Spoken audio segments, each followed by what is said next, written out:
I think we should open up with, I just watched the first episode of the BBC Sherlock Holmes series from 2004. We could do a quick recap of Pretty in Pink, I think was the title of the episode. Well, Pretty in Pink was also an 80s movie, but this is today Pretty in Pink's not the first rainy, episode. Oh, yes, it is. dreary Because I just Sunday started. afternoon here in Los Angeles, and we're not going to talk about Sherlock Holmes because you know what?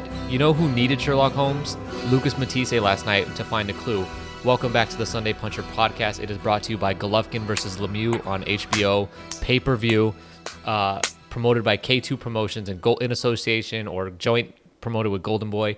And guys, we'll talk about a pretty bad streak of luck for Argentina. I mean, Maidana lost twice, gained 100 pounds, not seen nor heard since cashing that check from the Mayweather fight. Obo McKenzie somehow was competitive and convinced enough people that he beat Victor Emilio Ramirez for a IBF title that I'm sure half of you listening to this were not even aware what's going on. And Argentina has kind of been the nationality of choice for PBC and Eddie Hearn's cards to be brought in as opponents. And the real kicker here is that Cesar Rene Cuenca beat Ik Yang for the IBF super lightweight title, and I don't think that adds anything. I think it makes it worse for Argentina that Cuenca is now their one top fighter out there. I mean, maybe he's not. Maybe Cuenca still loses to Matthysse, but after last night, no good. And I just want to say, first of all, yes, Simon, you were right last week. You do deserve to gloat this week because you called that Postol would win.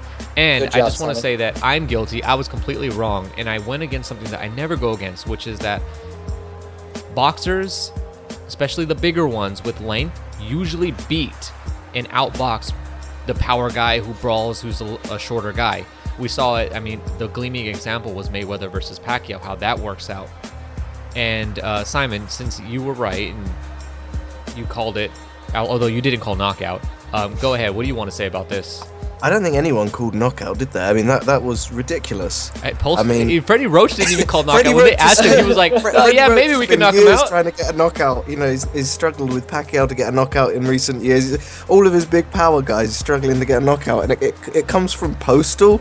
Like, Postol's knockout ratio is like, I don't know, 40-odd%. Like, it's absurd You mean that it 14? come from that. It's not. Let's look it up quick. It's like 1/3. It's 43%. So, and then he gets this stoppage. It was ridiculous, and it wasn't even like there was some controversy surrounding it. You know, he just flat out didn't get up. Yeah, he didn't even try to get up. He didn't even give the appearance of trying to get up, which makes me think he must have sustained some kind of injury. Well, you from know, the punch. funny thing was I didn't get to hear this because I saw it. I was there live, but when I watched it again, Max was interviewing Freddie Roach before in the 10th round before the stoppage, and Max asked him, "Do you think you could knock him out?" And Freddie kind of like considered it, and you could tell he was not sure at the start because none of us thought that Matthysse, who's been dropped but always gets up, could be knocked out. And then Freddie was like, "Yeah, and then he talked himself into it by saying, yeah, Matthysse, he actually looks like he's given up. Now, I thought he looked lost, completely lost, like he had no clue what he was doing. But I didn't. And when he said that, I was like, that makes a lot of sense. He's given up. I thought it was just fatigue. But no, Matthysse looked like he wasn't interested in doing anything other than what he was already doing. Well, and he didn't even look like he was interested in continuing to do that. Like he had given up. It really appeared that he had given up. He wasn't trying anything new. What he was doing wasn't working. What little he was doing. Congrats to him, man. If anything, we should be propping him up. Obviously, he's got stamina. Obviously, he's got more Some power. He's got more power than his knockout ratio suggests. Matthysse is a world-class fighter, or at least a high-level fighter. Well, is he? Well, that's the thing. Anytime you drop him in with a boxer, you get the same result. So, seriously, every single time. Judah, Alexander, Garcia, Postol, all boxers. Anybody with a little bit of movement who's not just going to stand there and get hit, you get the same result, except now he's getting knocked out by him, not just, a close controversial decision or something. Well, he's giving up. Right. I mean, So I think he just hasn't added any kind of wrinkles to his game plan, He just is that's it, man. There's lots of people around the event online and in the production team were talking about Matthysse, retiring as a result of this loss. Do you think that that's a bit early, or? I actually think that if that's the case, if that this is something that's really going to happen, it's something that's discussed, he'd already retired in his head before coming into this fight, because boxing is not a sport where, unless you have the focus of a Floyd Mayweather, you can't say, well, I'm considering retirement and then go out to fight. You have to have 100% focus in what you're doing, because this is not like, this isn't baseball. This is boxing. Like, this dude's actually trying to hurt you. And if you have that one wavering belief inside, I find it really difficult that you're going to have any sort of success against, especially a world-class opponent like Viktor Postol. If Matthysse was really considering retirement before this fight, that was the biggest mistake. And it wasn't that his trainers prepared him for a fight with a punching bag. Well, I want to talk about the stoppage itself. What do you guys think? Do you think he sustained some kind of fractured orbital bone, or do you think there was a medical reason as to why he couldn't continue to fight, or do you think he just flat out gave up and rather than quitting on his stool, just quit there in the ring? I think it's both. I think it's completely both. He broke his orbital bone and gave up. I'm no doctor, I can't say that, but I did see blood gushing on the canvas, and you could see the blood mark when he had gave Postol a hug after the fight. There was just a big blood mark all over Postol's shoulder, which kind of shows the height difference. And the other thing is, he did have this weird little bump underneath his eye. Usually when the orbital bone is fractured, it's a little farther out on the cheekbone, but this one was right underneath the eye, close to the nose. Now, I don't know what that means. I'm not a doctor. Yeah, no, I was just trying to get an impression from you guys as to what you thought. Did he, because I'm trying to think back to fights like, Chavez Jr. or Rios Alvarado 3, where a fighter quits on their stool and they get given a ton of shit.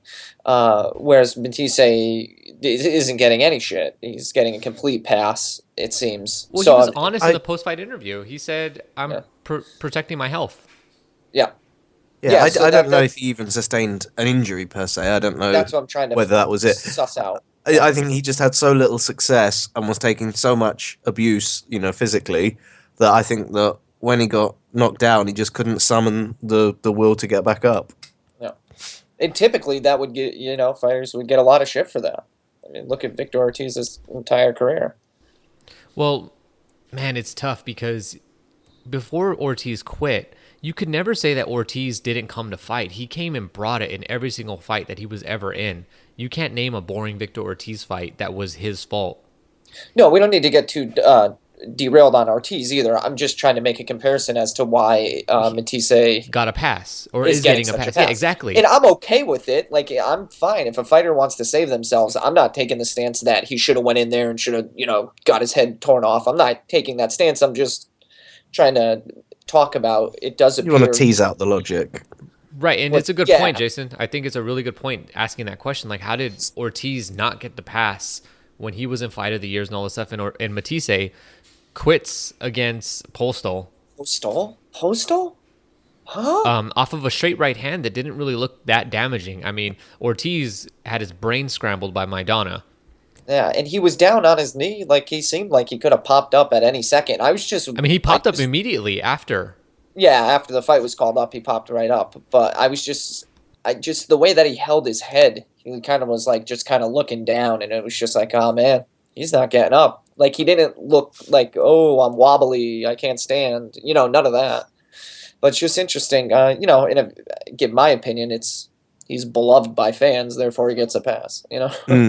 So I think the question as well, moving forward from that point, what does that mean for Postol in terms of his impact on the division as a whole? I don't think people gave him much of a chance in this fight, and now suddenly people are going to be considering him against the top names. Before we jump on this that, is it. I just want to say this, that the general consensus of boxing fans was that this wasn't a close fight. But if we looked at the betting lines, they were very narrow. So it's not like this was a big mismatch and a big upset or something. This is a pretty narrow match between two evenly matched guys, and Postol was the better man yesterday. But go on with what you were saying. Yeah, and the other thing is, this is an upset a year. Like, the upset is in the way that the fight ended. No one expected Postol by knockout, but Postol to win the fight, not that huge of an upset. It is an upset, but it's not like the ground, earth-shattering. Right. I just want to run down the list prior to this fight of the TBRB's top 10 at super lightweight. Lucas Matthysse at number 1, Lamont Peterson 2, Jose Benavidez number 3, Mauricio Herrera number 4. Sorry, Jason.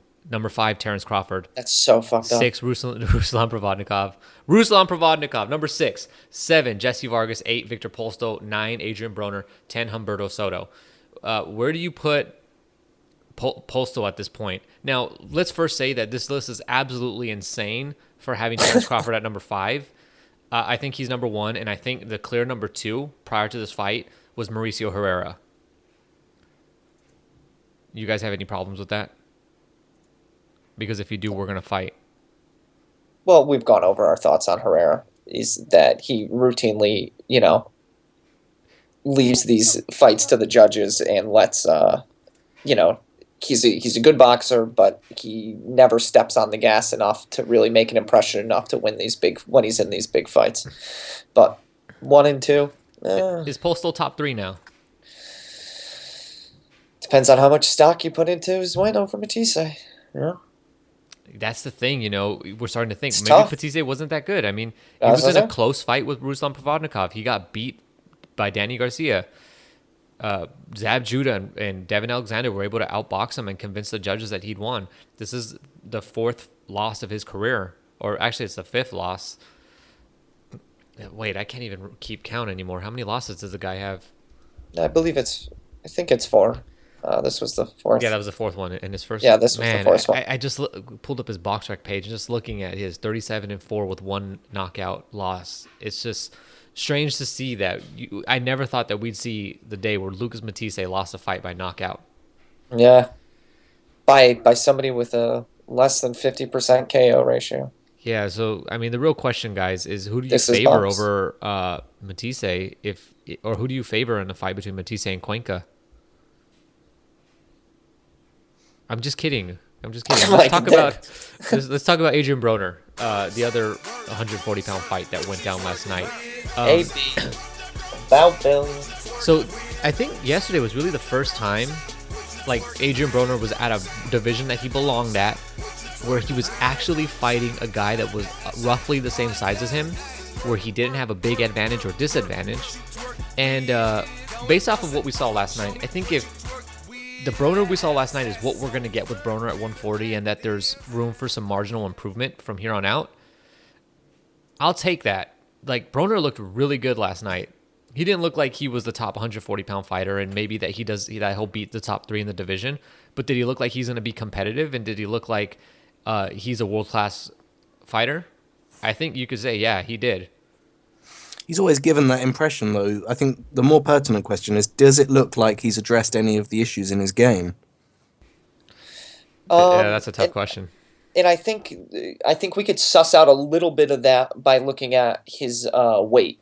So he weighed in at what, Angela, 138? It was like 138 and a half. 138 and a half.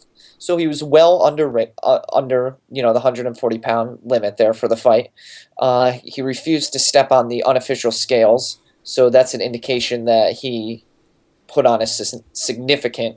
He didn't look that big. He did not look that much bigger than. Is it though? Do you think it's just him being, awkward for the sake of it?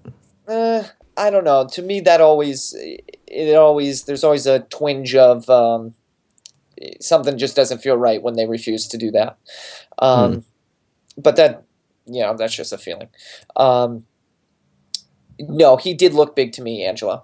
He absolutely did. He looked like he weighed at least 154, if not, 158 wow. pounds.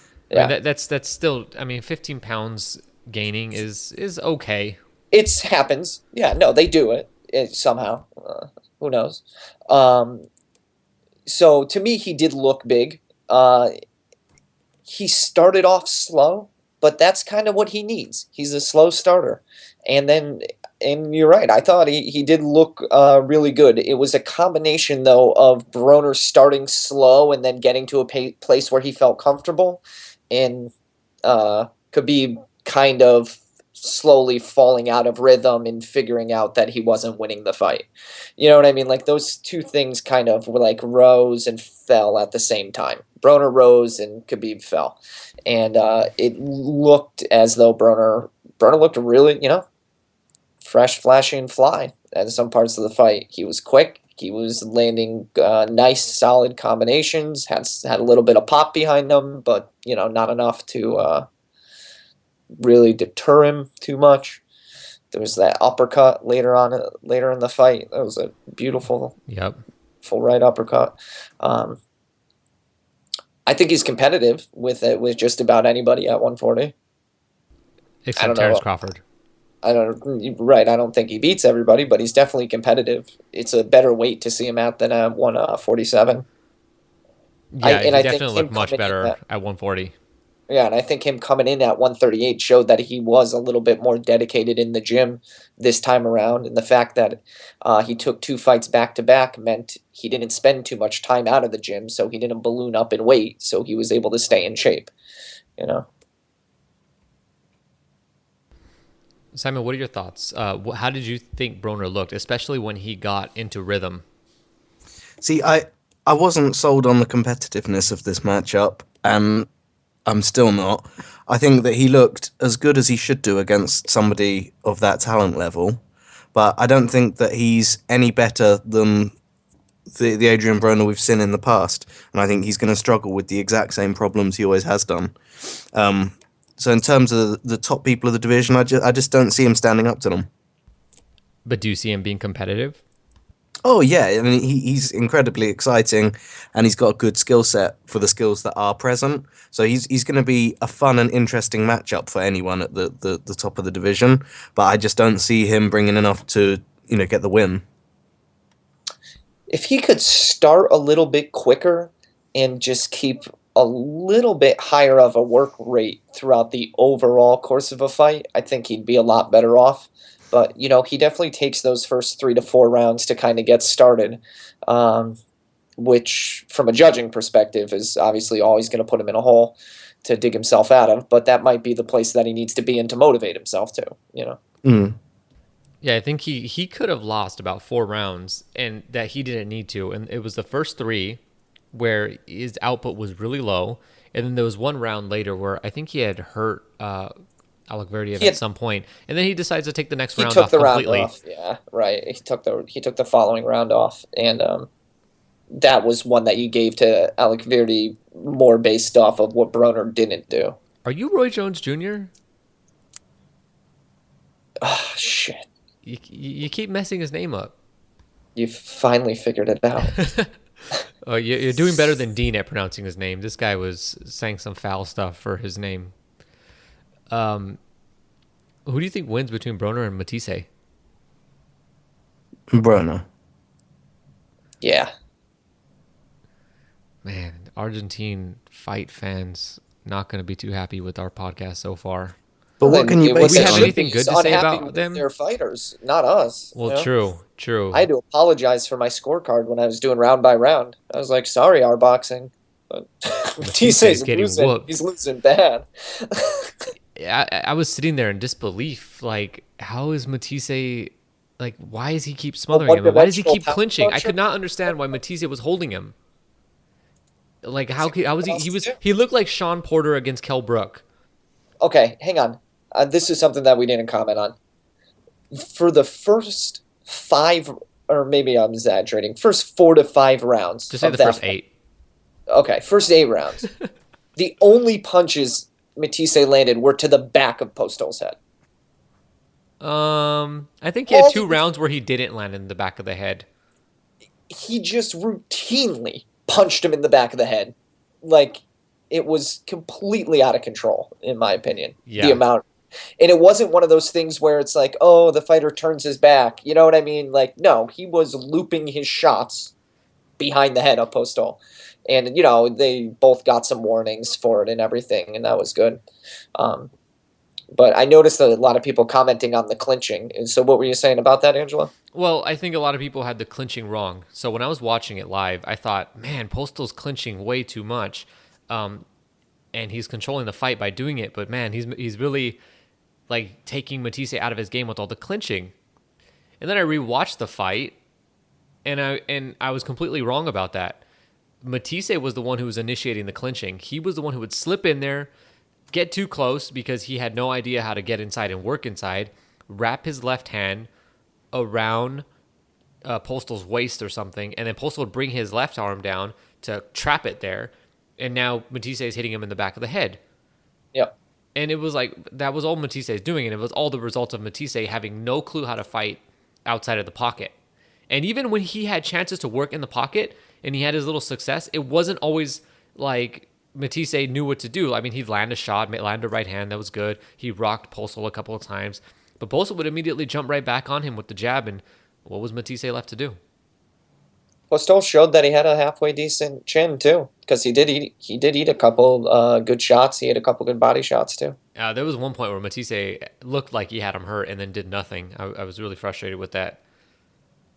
And I want to, since we're back on the subject of this fight, I want to do a little special shout out to the girl who was sitting within my vicinity. She had everybody around us frustrated because she was yelling nonstop for Postol. Sometimes yelling, I don't know, I guess it was Ukraine or Russian or whatever language, yelling stuff out for him. And she just kept saying, let's go Postol. And everybody was like, cursing and stuff. And she would not like pay them any attention. She was focused and even yelling out some instructions, which were very sound instructions. This was the girl that you would have never seen this coming from. She's yelling out stick to your jab, mix in the uppercut. And they were all like, just like, oh man, that's good advice. And then Postol would at some point do it. And when he would do it, it would work. And I just, as annoying as it was hearing her, like I felt for her, and I was happy that her guy won at the end. Yeah, well, she was in a sea of Matthysse fans. Yeah, but believe me, they turned on Matthysse as soon as that fight was over. Everybody was like, "Oh, I know Matthysse was," and I was like, "No, you didn't. You were here for Matthysse." Let's not get that. Let's not confuse that. Jose Pedraza won a decision over Edner Cherry, and Antonio Orozco won an unlikely decision over Humberto Soto. And I say unlikely because maybe he won. But yeah. Did he shut him out?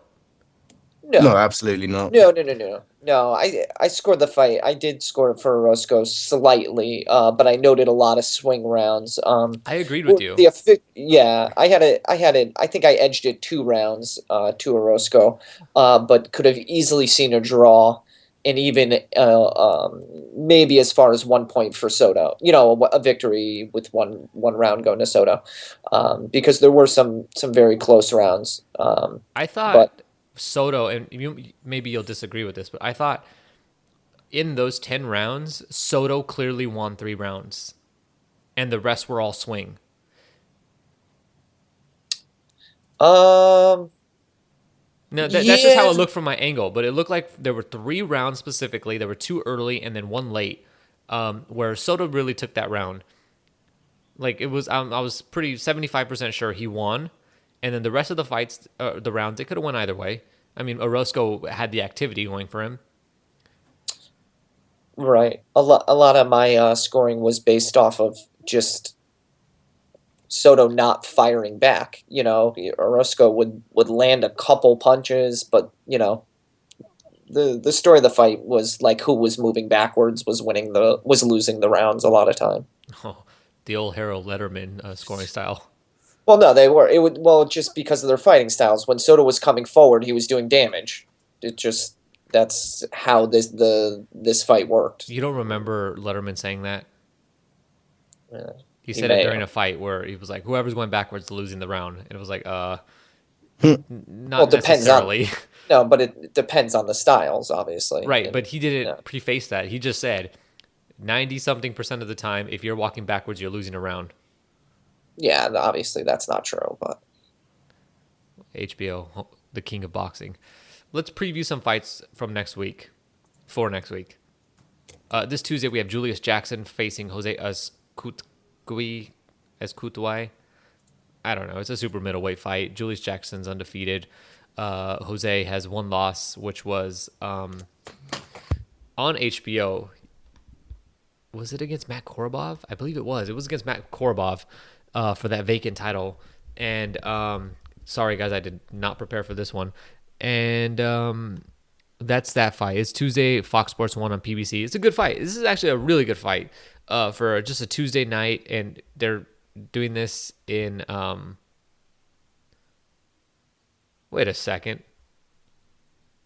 Oh, no wonder. Sorry, I was looking something up on BoxRec. And I looked up the wrong boxer, and I was like, "Why are they fighting in Omaha, Nebraska?" Oh, I just looked up Matt Korobov, not this one. So this is on Tuesday, Fox Sports 1. All right, probably the most notable fights of this week. Let's start with Jorge Linares versus Ivan Cano for the WBC lightweight title. This is a big mismatch. Let's just put that out there first.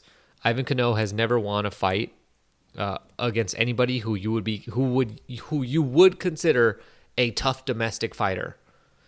Linares is a world-class boxer, and he has some decent power. So, good job, WBC and Golden Boy.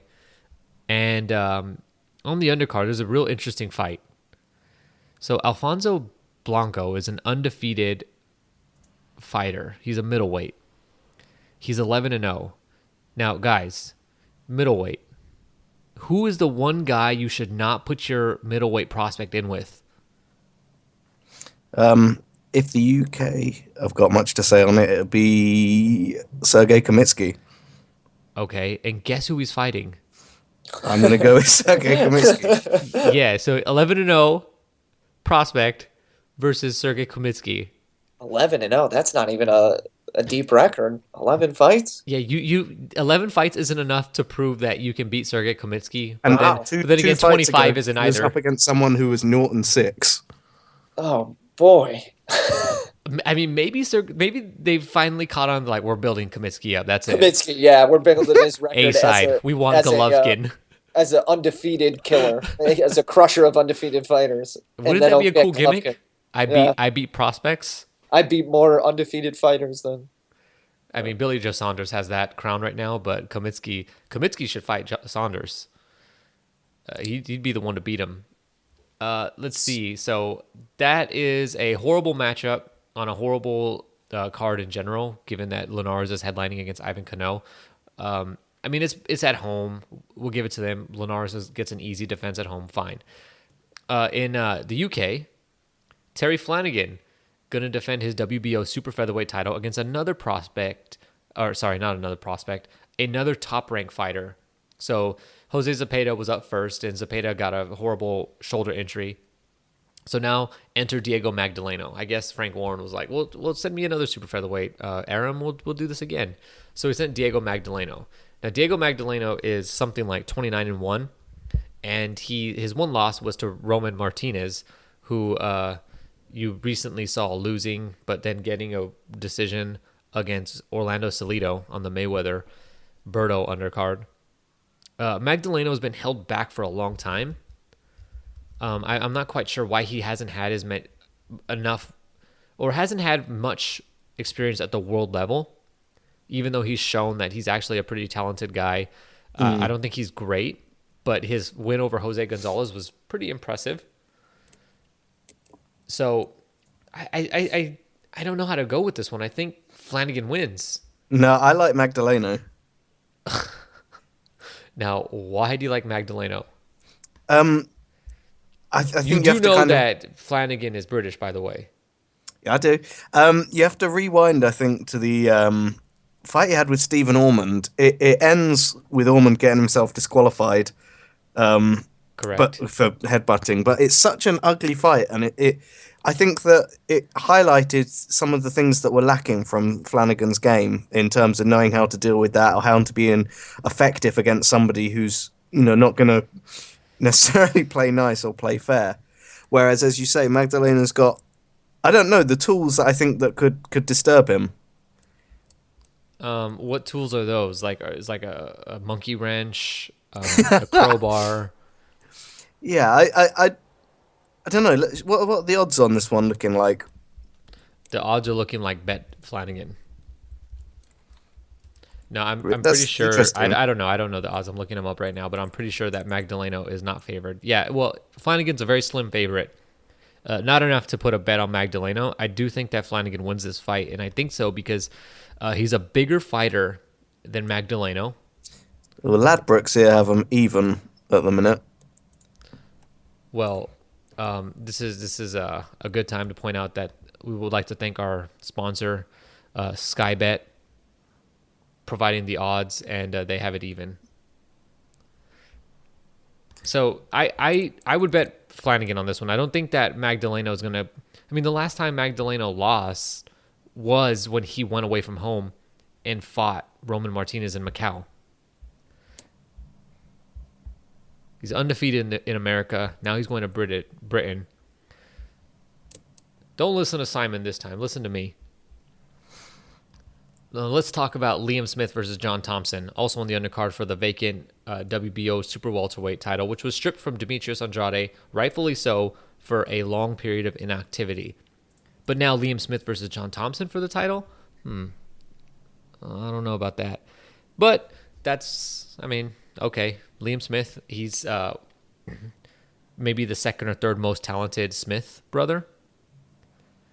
Yeah, I think that's fair. Maybe the best super welterweight in Britain, although that's a very shallow pool that we're looking at, given that Chris Eubank Jr. doesn't fight there anymore. And John Thompson's coming off of a real good win in the Boxino tournament where he won by knockout. And it was one of those really unexpected knockouts. I think that knockout win was just as unexpected as the Matthysse being knocked out over Postol, although maybe that surprise comes from that nobody even knew the fight was happening. So, Jason, which way are you going on this one? Huh? Which way are you going on the Smith versus Thompson fight? No idea. I would. Simon, do you have anything to say on Liam Smith, or should we move on before people turn our podcast off? I already tuned out. No, again, I'm going to get slain by the British, but I fancy Thompson. Me too. Liam Smith, I think, is limited, and I don't know if I'd agree that he's the best at the weight, even in the UK. I think Brian Rose would have something to say about that. I think there's a few people that would want to, throw their name in the hat to vie for that position. But yeah, I don't think that he's been in there with enough people of high caliber to really, hone his craft to that point. He's obviously got the support of a very talented team, and his family are, they churn out some, excellent domestic, international, and potentially someday, good world level fighters. But I just don't see him pulling off. So it's a British fighter versus a non-British fighter? Yeah. I'll take the non-British fighter. In Britain. Yeah. It's an if American. it goes to the cards, you can't get. Yeah, it's John Thompson from various Boxino fame. And okay. Yeah, I got that. John Thompson. That John Thompson. There we go. Yep. All right. Well, let's move on to the next card. Thank you. On NBC Sports Network, we have, Simon, just as you said, a Premier Boxing Champions event where Danny O'Connor will headline against Gabriel Bracero, a welterweight fight, and Gary O'Sullivan, a middleweight, will face David Toribio. I think that's his name. The point is here that Simon made this case that Al Heyman's signing of Carl Frampton was the beginning of Heyman trying to corner the Irish market and to really get the whole Irish... That was me, but... No, what? Really? All right, well, Jason said that. And the whole point is yeah, it's happening. You got two O'Connors and an O'Sullivan on this card, and then the undercard is full of Irish fighters. Stephen Ormond, we mentioned earlier. Stephen Ormond is also on the undercard. So, yeah, it should be an interesting card, a fun card. Not much bearing on the world scene, but this is domestic boxing, and this keeps the sport interesting because Danny O'Connor could be a worthwhile opponent for a guy like Earl Spence if they want to take a little more time to develop him. And Gary O'Sullivan, I don't know what they're going to do with him. Maybe Andy Lee. So let's talk about the news from this week. And first up, Klitschko Fury rescheduled to November 28th, which is a pretty good time because it's during Thanksgiving weekend and everybody's home or like at somebody's house. Obviously, you guys don't celebrate Thanksgiving, Simon. No, presumably though it'll be on sort of HBO during the daytime for you guys. Correct. Oh, HBO picked it up. Well, I'm basing that on their history. Yeah, it's a meaningful fight for Klitschko. They usually have got good relations, so why not? They cut him off for a minute there, but I think he's back in their good graces. Yeah, I mean, they don't have anything listed. Yeah, but they do those They do a lot of times they'll pick it up last minute. Not last minute, but week or two. Edging them out for a prize war. Yeah. Yeah, they let it go down. Maybe NBC pops in. No, they won't because there's football on that day probably. Yeah, of course. But I mean, it's good. I don't want to wait till January or something to see this fight. I'd prefer they do it quicker. So you've already come to the opinion that it's going to go ahead on that date and that there won't be further pushbacks. I feel like it's too quick. I feel like it's kind of too quick. Just come on, Tyson Fury. Like this is not good. If it's delayed, you're right, Simon. We got to start wondering about his mental health. If this fight's delayed, it's perfect for Klitschko. He's got to keep, Fury's got to keep another, training camp going, keep his will and his mind right. This whole time Klitschko's just sitting at home, not even training, relaxing, kicking back. Like from a psychological perspective, like Klitschko's winning. You thought the Batman thing went over well. All of a sudden, the fight's pushed back. Yeah, you think this is Klitschko's way of playing a mind game? Want to play psychological warfare? Yeah, you don't play with the guy with a PhD. If this is that, is this the best mind games we've ever seen, and even better than any that Hopkins has played? I think it's top notch, honestly. I really do, because he has to pay for the expense of running an entire another training camp. He got himself, so mentally prepared and so ready for the fight. Typically, my understanding, heavyweights get hurt. It takes a long time for them to recover. I mean, it seems like a really short amount of time. And I'm not saying he didn't get injured, because I'm sure there's some injury involved where he, would have gone through the fight had he been able to. But there's something about this, the date getting changed and him coming out and saying, it will be this date, and then it ended up being November. And I don't know. There's something that, to me, reeks of mind games a little bit in trying to get under Fury's skin. Well, they pushed it 4 weeks forward. Let's talk about the next news item, and that is that Deontay Wilder drew a pretty big number on NBC in a fight that was, frankly, unnoteworthy. I mean, somehow people actually like him and tuned in to watch him fight. Are you guys surprised by that? No, he's the heavyweight world champion, and there hasn't been, an American heavyweight world champion for some time. That is hilarious to hear you say. He prefaced it American heavyweight. Simon, you've always been critical of Wilder, though. Yeah, isn't it not critical of the man, critical of the media icon, I guess, critical of how people perceive him, because they're selling the whole, he's the latest, greatest American world heavyweight champion. And it's, there's going to be an asterisk on his record because he's not faced the world elite. He's kind of been smuggled an illegal belt that he's just held on to at the minute. So I have no problem with him, the man. It's more that they're trying to do a dirty on the less clued up public. Do you think that Wilder's his popularity, do you think that it might be that knockout streaks really work in selling a fighter? Yeah, I don't think that's new information. No matter who it is that they knock out, do you think that that's just really the whole key behind Wilder's success? Because I don't see any other reason for why he would draw such a big number. It worked for Tyson, ultimately back in the 80s and 90s. So I don't see why it wouldn't work here. Well, and we could say that it's worked for Golovkin too. I know, and I was going to say, there's more people at my job, right? I work in a big company who know of Golovkin than Wilder. But Wilder, but Wilder's doing better numbers. That's the thing. That's what I don't understand. Yeah, Is that though because he's on NBC completely free? But on when he was on basic- Showtime, he did a number that rivaled some of the top HBO shows, and Showtime has a much lower subscription number. So like, there's something there. Popular. There's something there, and I don't know. I don't know what it is. I can't really suss it out. But you guys miss all kinds of opportunities to make jokes. So what's very interesting, though, is that they announced his next fight is actually going to be on Showtime, so back behind the paywall.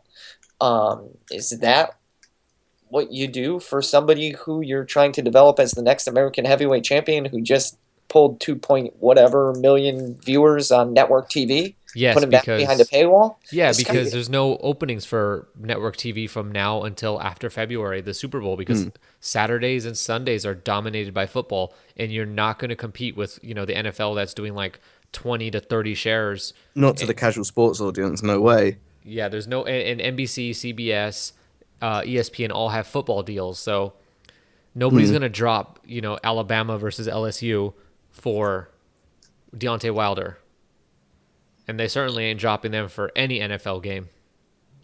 And Showtime's got plenty of money to spend in their boxing budget. Well, they haven't spent much of it this year so far, have they? That's the point, right? They're over here picking up Kell Brook for about $30. So yeah. I just think it's interesting, though. I think it's an interesting career path, and makes me wonder what his deal with Showtime is, what Al Heyman's deal with Showtime is. Are these fighters going to be bouncing back and forth between paywalls and not paywalls? The WBC seemingly is coming down hard, saying Povetkin as a mandatory, right? I haven't seen anything other than that's what they're saying. Yeah, I mean, it's easy for them to put a tweet out that says they're going to do it, though, isn't it? It is, but I haven't seen anything to indicate otherwise. So it should be interesting to watch him get stripped. Also on Showtime. He will be stripped. Yeah. No, he won't. He'll fight Povetkin. I'm telling you guys right now, he'll fight Povetkin. I think sooner than him being stripped, he would be. I think that it would be possible for him to not fight Povetkin and not get stripped. January I don't think 8th. that's going to be an option. I think he's getting stripped or he's fighting him, and Povetkin will strip it for him. Either way, he's getting stripped. January 8th in Alabama, Povetkin versus... Actually, it's not going to be in Alabama. It's going to be in Vegas, but Povetkin versus Wilder. January 8th. Put it on your calendar. Danny Jacobs versus Peter Quillen. I made all that up, by the way. Don't. When it doesn't happen, you don't. Yeah, get the only calendar me. you use is the Sunday Puncher calendar. So right, and we'll talk about that later. But Danny Jacobs and Peter Quillen are going to fight December 5th at Barclays, and I have no clue if we've actually talked about this before or not. But I know it's official now. I got the press release for it. So, are either of you gonna choose Danny Jacobs to win this fight? I know you've probably never even seen him fight, Simon. But what about you, Jason? My problem is just the weight discrepancy is going to be so drastic. I think you have to favor Quillen, and I don't ever favor Quillen ever. Why? I don't think too highly of him. Just as a boxer, I don't think he hasn't shown me anything that's been very impressive. Who's more impressive to you, Matthysse or Quillen? That's mean. What's Quillen? Mean? That's Quillen? really mean. Yeah, I'd say What's mean? Quillen. It's mean. That's a mean question because I have to answer Quillen. Oh, okay. I thought you were saying I was mean to Matthysse. No. Quillen's shown that he could, navigate a boxer and end the fight on his feet. You know what I mean? So I'm not taking shots at him, but it's just serious. And you're taking shots at Matthysse. Right, I know, but I'm just saying, He took enough shots yesterday. Quillen isn't my favorite fighter, so it's hard to say it. It's like Simon praising Lee Shelby. That's not even his name. So, right? Is there an H in there? No. Whatever. I only know him as The guy Simon doesn't like? No, I only know him as where's he from, Simon? Oh god, yeah, Wales. From Barry The Island in Wales, yeah. The Wales, the Mayweather of Wales. What do they call him? Mm-hmm. Yeah. I mean, he really is. If you looked at the Wales domestic scene, The Mayweather of Wales. So, anyways, you got except the fact that he's lost once. But I'm too busy focusing on the Alabama domestic scene, which is Deontay Wilder. Do you mean like? No, So you got to go with Quillen though, just out of height, reach, weight, size.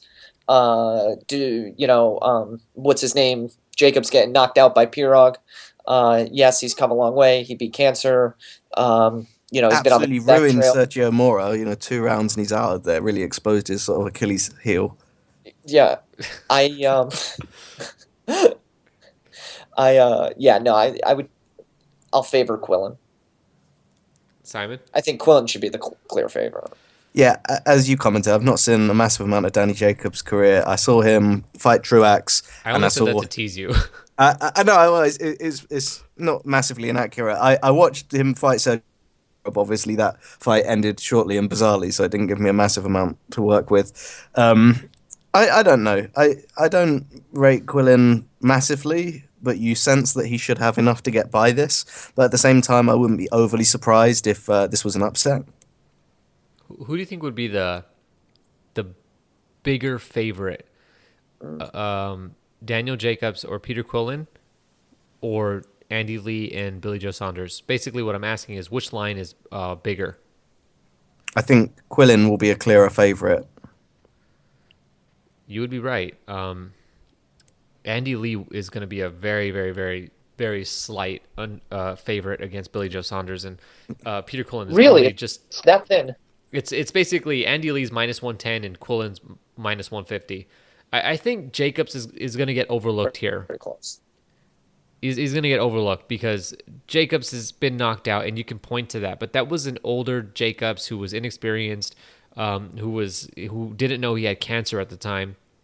Are you selling me Golovkin Lemieux or Quillen Jacobs? What are you doing? It's very similar, isn't it? Yes, I know. Except I can make a better case for this fight, I think.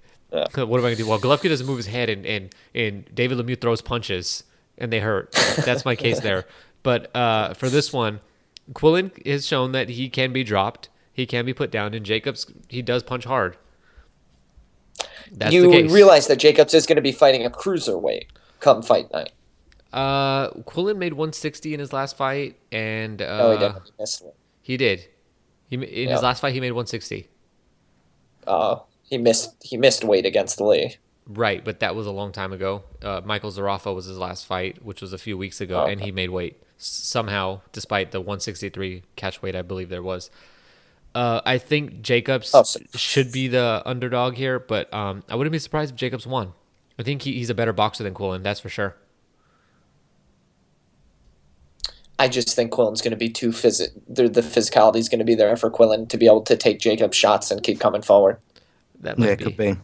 That might be. He could be a superior boxer and have power, but he's just going to be able to withstand the punishment.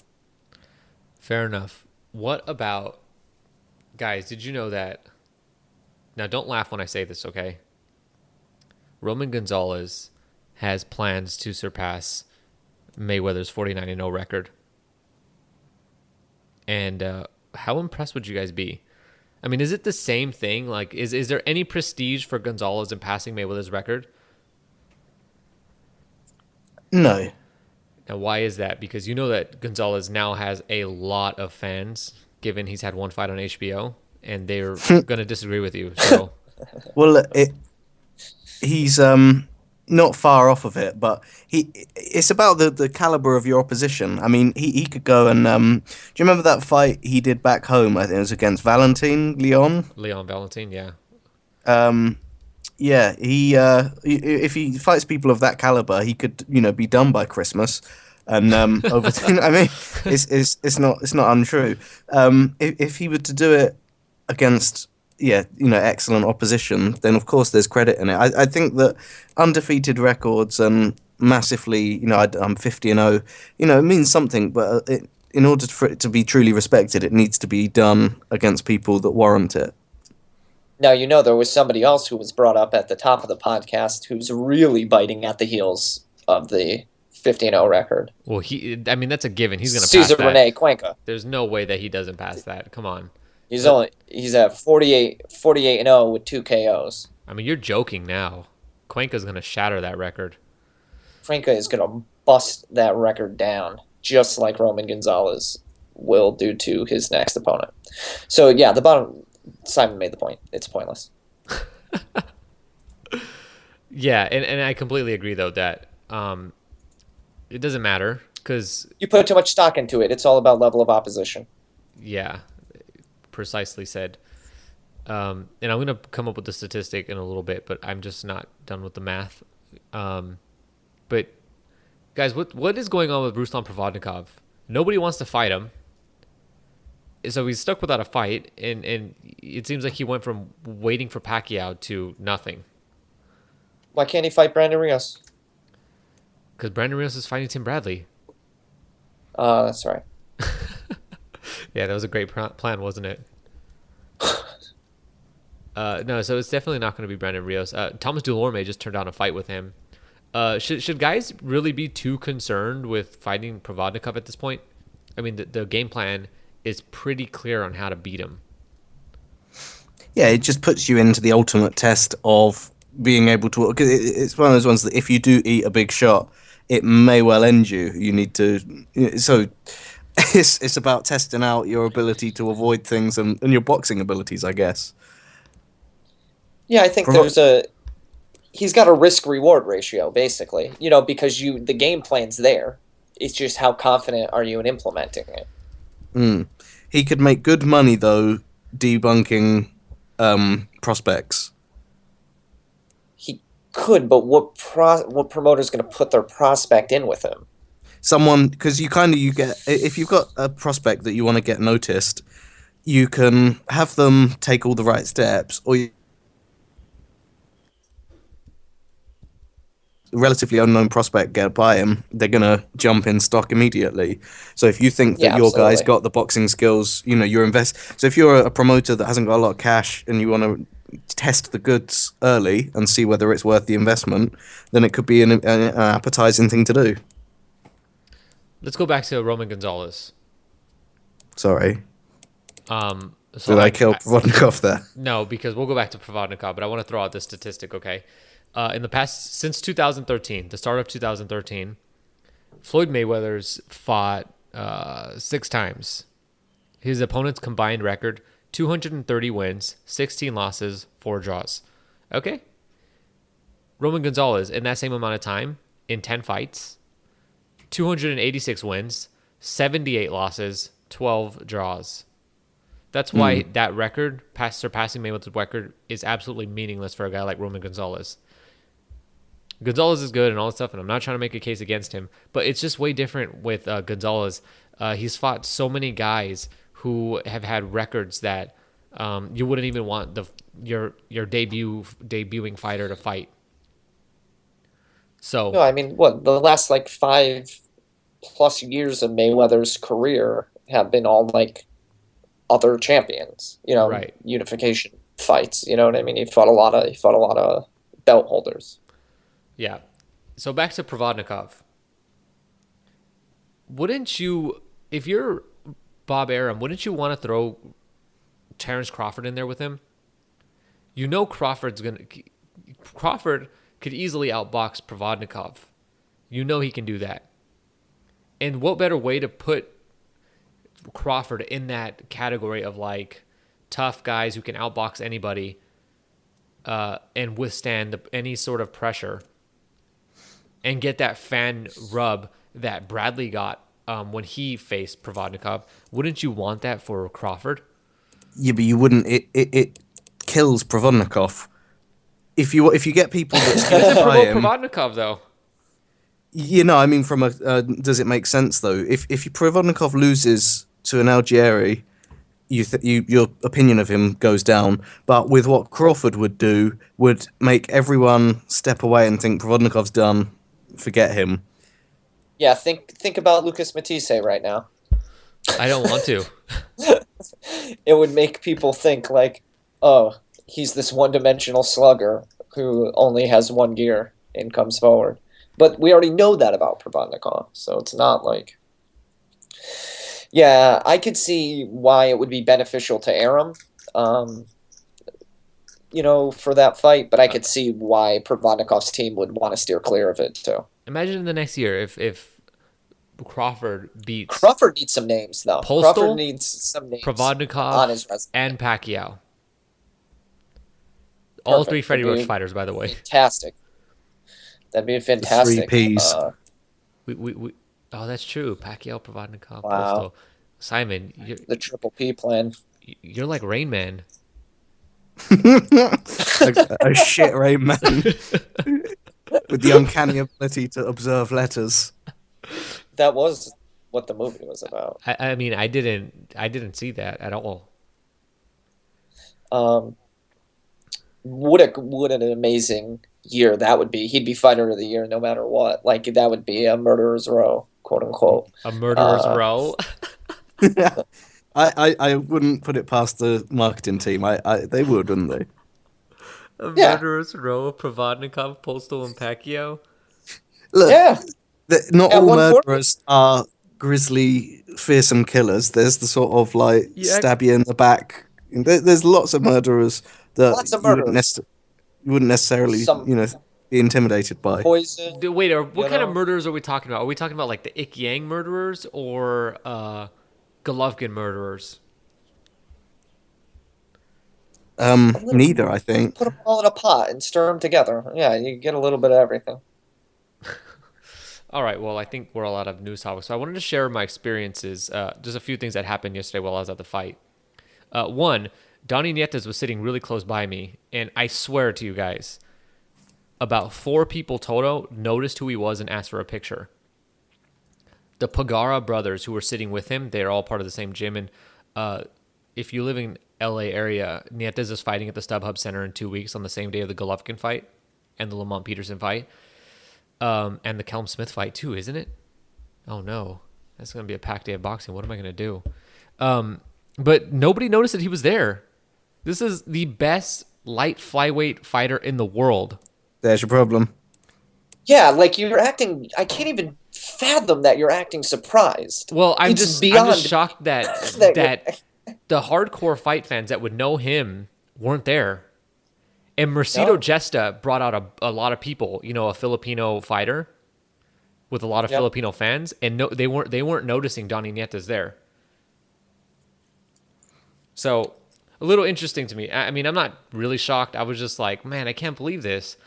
And when Golden Boy was announcing, who the fighters were in attendance, surprisingly or not surprisingly, Donnie Nietes was not included, despite Bob Arum getting a nod that he was in the building, as well as some radio personality on some Spanish station. Do you think it wasn't actually Donnie Nietes? Do you think it was someone that you just thought looked like him? He had his name on the back of his jacket. Oh, he was trying so hard. No, he was. Like they all had matching tracksuits on, and Nietes had his name. And they should have just brought the world title and just sat it on his lap. They should have held the belt. Yeah, he should have walked around with the belt. If he would have had a sign above his head that said, "This is Donnie Nietes," I still think maybe 7 people would have asked for his picture. That's the problem, And though. For 3 of them that because weight they saw class, other the people belt would- doing the photo. Now, the highlight of the night was, if that wasn't cool enough that Donnie Nietes was sitting there and nobody noticed him, was that Ik Yang I met yesterday. And he was walking by, and obviously nobody noticed he was there. And he was walking by me, and I looked at him, and I gave him this real funny look, like, wait a second, I know you. I remember, didn't Cuenca drop you? And I was like, Ik Yang? He's like, yeah, how are you? And he sticks his hand out and everything, and I was like, so shocked. I was like, you speak English? And I shook his hand, and then he was off on his way. But I was like, this is strange.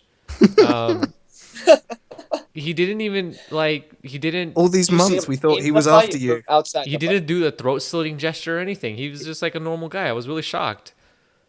I half expected him to push somebody down the stairs. I thought he was going to kill you. He's heard the podcast over the years. Yeah. Yeah. Several times it was thought that he had killed you and you were not returning to the podcast. That's true. That's true. If you And now haven't he's listened found in- you. If you're a new listener, Oh, shit. in our past episodes, I would go idle, not respond to these guys, and their logical explanation was that Ik Yang had got me because we love Ik Yang. This is the start. This is the start of your end. Angelo, you may not have much longer. Ik Yang might have followed me home. Dude, I was wondering why my dogs were barking earlier. Any other reason than to scout you out? You're insane. I would be, as like Rubio says, don't be shocked if Lemieux beats GGG. Don't be shocked if Yang is at your doorstep tonight. Oh my God, isn't that funny? So which one is more biased? Not Andre Ward, but Carl Froch saying that Andre Ward is number one, pound for pound, or Rubio saying that he thinks and he wouldn't be shocked if Lemieux beat Golovkin. The latter. I got to give it to Rubio. Just because you guys don't think Lemieux could beat Golovkin. No, because I love Froch. It's that humble brag, isn't it? Yeah, exactly. Yep. Exactly. Yeah. Yep. But Rubio has no space because it's like, dude, you lasted 2 rounds against Golovkin, and he hit you on the top of the head. Like, really, he just pounded you on the top of the head, and you didn't get up. And you weighed 184 pounds. I flew to California for that fight. And God damn it, Rubio. Golovkin's ring walk was longer than that fight. Like, you remember that was a long ring walk. It was a long ring walk. They walked him all the way around. And the StubHub Center, like, you could walk around it in 30 seconds. Yeah, it was like a 3.5, 4-minute ring walk. They played Seven Nation Army like twice. Oh, I love that it's just like the most generic American anthem, like stadium song. Oh yeah, slap that on him. Perfect. Well, Postol came out to a Cher song, if I read your round by round correctly, because I couldn't recognize the song. I just know that I'd heard it before. Yeah, I'd asked my wife. Was it really a Cher song? I'm like, yeah, it was. I'm like, who sings the song? Blah, blah, blah. And I gave her the lyrics. She's like, that's Cher. I'm like, okay. That can't be. That really can't be. Postol walked out to a Cher song. Yeah, that's hey, man. And then he walked out to a Cher song and then knocked out Matthysse. That's the machine. Fucking ballsy. That is so ballsy. Why does it? Well, I mean, and he has Freddie Roach as a trainer. He's out of control. Was that the one time that Freddie Roach told his fighter, you need a knockout to win, and then they beat him with the knockout? No. See, this time he was saying you've just got to work on your boxing, just stick to your basics. Yeah. And the knockout came. When they're trying for the knockout, they fail. Well, he's got to tell Provodnikov to box a little more, because it's been a while. This is the first time he's had a fighter who's been able to box. Who knows? It might work. Anything you guys want to say on Matchroom Boxing and their mismatches?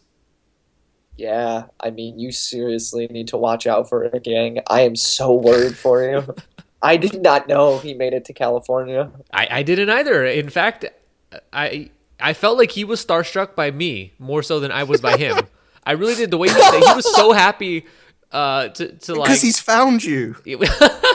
Dude, he has you wrapped around his finger. Like, you're looking when at this. He walked off, he checked the photo in his wallet and was like, yeah. I got him. I'm not a big guy, but Ik Yang was, if he comes after me, like, I'll do it. I know I can drop him. If Cuenca could drop him, so can I. I slightly towered over him. Slightly towered. Yeah. Never have those words been uttered. Which means that I'm like 2 inches taller than him. And I think I But weigh go on more. to Matchroom. Simon, I really want to hear what you have to say about that. Oh, and all the mismatches, Simon? What do we mean by that? What mismatches are we talking about? You know, Matchroom Boxing and their cards on Sky Sports and how they're not competitive fights, all of them. Well, I don't think any promoter puts on totally competitive fights all the time. Do Matchroom do it disproportionately more than anyone else? Well, we've run out of time, so maybe next time we'll finish that thought. This is the Sunday Puncher podcast that you've listened to, sponsored by Corona, La Cerveza con Carácter. You can follow us on Twitter at Sunday_Puncher. You can email us. You can find us on Reddit Boxing and message us and ask Jason to make you a mod. You could I'll do also it. message me and ask to come on the podcast. We're now accepting new guests. I'm gonna start doing more episodes with more different people because Jason and Simon have figured out how to counter me in arguing. So I need some new bait so I can always be right. Rate us on iTunes. I don't know if we have any ratings, but we need more ratings. We need ratings. 5 stars. And thanks for listening. Oh, wait. Did you want to talk about that USADA piece yet? I just had one thing to say about it.